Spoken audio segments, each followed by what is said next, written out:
Monsieur le Président de l'Assemblée nationale du Cap-Vert, Monsieur le maire de Praia, honorables autorités, Excellences, Mesdames et Messieurs, bonjour.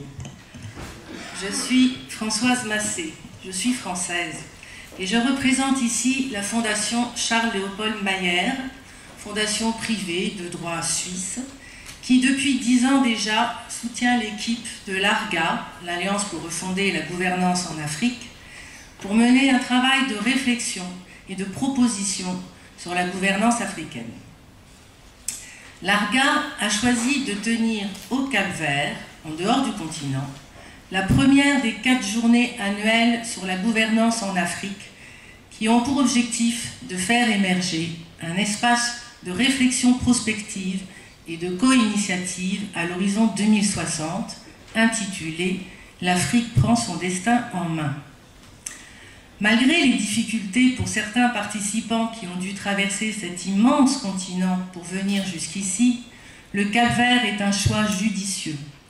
Car comme l'a dit Monsieur le Président de la République du Cap-Vert dans son discours d'ouverture de cette rencontre, le Cap-Vert a réussi sa transition démocratique et est une république africaine stable depuis la fin de la colonisation.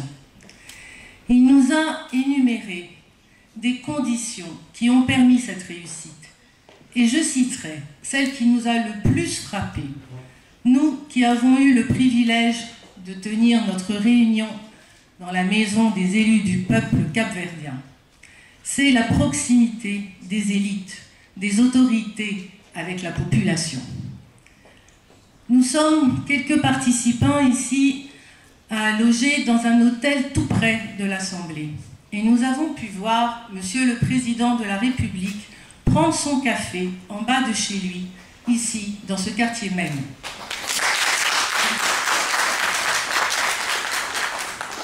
De même, des hautes personnalités capverdiennes, ainsi qu'un membre de cette assemblée parlementaire, nous ont fait l'honneur de participer à l'atelier dans lequel j'étais.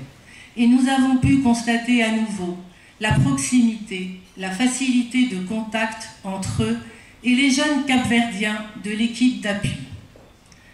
En Afrique, comme ailleurs, le formalisme, la distance des élites et des autorités avec les populations ne font qu'agrandir la méfiance et le désintéressement des citoyens pour les affaires politiques et publiques et mettent en danger les fondements de la démocratie.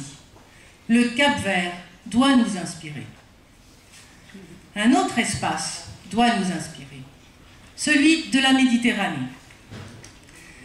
Depuis 2011, les évolutions intervenues au nord et au sud de la Méditerranée ont démontré la détermination des citoyens à imprimer fortement et durablement leur marque sur la vie de la cité. Ces transitions en cours au nord de l'Afrique et à l'est de la Méditerranée répondent à une dynamique qui va nécessairement se maintenir dans le temps.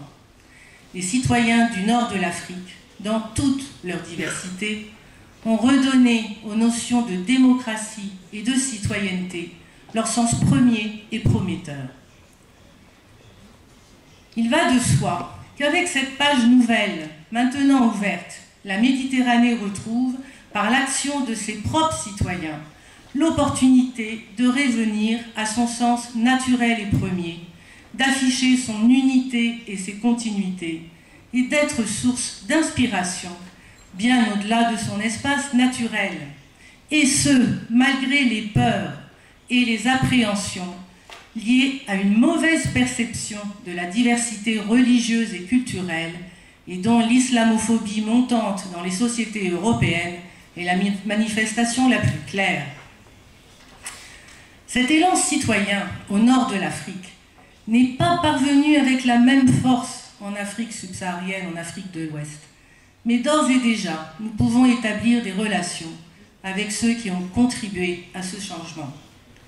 La Fondation Charles-Léopold Mayer appuie en Méditerranée un processus de dialogue entre citoyens des pays ayant une rive avec la Méditerranée, appelée Assemblée des citoyens et citoyennes de la Méditerranée. Ils font le constat d'une tension permanente entre l'Europe politique et l'Afrique politique à propos de l'espace méditerranéen. Les relations présentes et à venir entre l'Union africaine et l'Union européenne, et l'Union africaine et les pays arabes en général, est une question centrale. Il y a déjà eu 2 sommets Afrique-Monde arabe récemment. Il se pose la question de savoir si la Méditerranée est une région tampon, un trait d'union ou un espace de fracture. Dans leurs objectifs, il y a celui d'essayer de mettre en contact l'Afrique et l'Europe à travers la Méditerranée. On parle de l'Eurasie, mais on ne parle pas de l'Eurafrique. Comment la Méditerranée peut rapprocher les perspectives entre l'Union européenne et l'Afrique? Ils vont essayer de faire dialoguer les citoyens et les institutions africaines et européennes, et la Fondation s'est engagée à appuyer dans ce sens. Pour conclure, je voudrais saluer la bonne atmosphère de notre rencontre, le respect, l'écoute mutuelle de chacun et de tous. Je pense que nous avons été inspirés par les Cap-Verdiens. Le dialogue n'est possible qu'à cette condition, et je voudrais remercier ici l'accueil de tous nos amis capverdiens. Merci aussi à tous ceux et celles qui ont collaboré et contribué à l'excellente tenue de cette rencontre. Je vous remercie pour votre attention.